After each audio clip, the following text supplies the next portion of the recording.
బంజారాల ఆరాధ్య గురువు సేవాలాల్ మహారాజ్ 287వ జయంతిని రేపు ఘనంగా నిర్వహిస్తున్నామన్నారు మాజీ మంత్రి సత్యవతి రాథోడ్.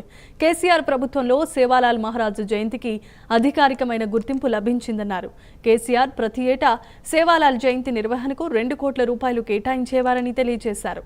తమ జాతి బిడ్డలపై కేసీఆర్ చూపించిన ప్రేమకు ఇదే నిదర్శనమన్నారామె. కాంగ్రెస్ గిరిజనుల రిజర్వేషన్ విషయంలో అన్యాయం చేసిందన్నారు.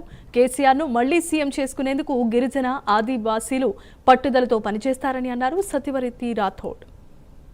ఉద్యమం కోసం జాతిని ఒక తాటి మీదకి లంబాడి జాతి ముద్దుబిడ్డ మా అందరికీ ఆరాధ్య దైవమైన సంత్ సేవాలాల్ మహారాజ్ 287వ జయంతి ఫిబ్రవరి 15వ తారీఖున జరగబోతుంది.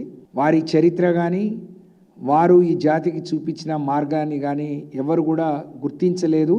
మొట్టమొదటిసారి మా నాయకులు కేసీఆర్ గారు తెలంగాణ ఉద్యమంలో తెలంగాణ రాష్ట్ర వ్యాప్తంగా వారు మరి పాదయాత్ర చేసినప్పుడు కావచ్చు, లేకపోతే తెలంగాణ ఉద్యమం కోసం జాతిని ఒక తాటి మీదకి తీసుకొచ్చి క్రమంలో అనేక మరి లంబాడి జాతి బిడ్డల్ని కలిసినప్పుడు, అనేక తండాలు అనేక ప్రాంతాలు సందర్శించినప్పుడు వారందరూ ఇంత గొప్పగా కొలుచుకునే సంత్ సేవాలాల్ మహారాజ్ని మనం కూడా గుర్తించి గొప్పగా వారి జయంతి ఉత్సవాలు నిర్వహిద్దాం.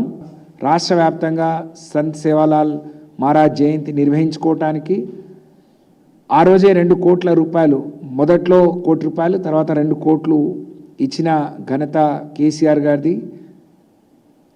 అలాంటి కేసీఆర్ గారికి గిరిజన జాతి ఎప్పుడూ రుణపడి ఉంటుంది. లంబాడి జాతి ముద్దుబిడ్డ మా అందరికీ ఆరాధ్య దైవమైన సంత్ సేవాలాల్ మహారాజ్ 287వ జయంతి ఫిబ్రవరి 15వ తారీఖున జరగబోతుంది.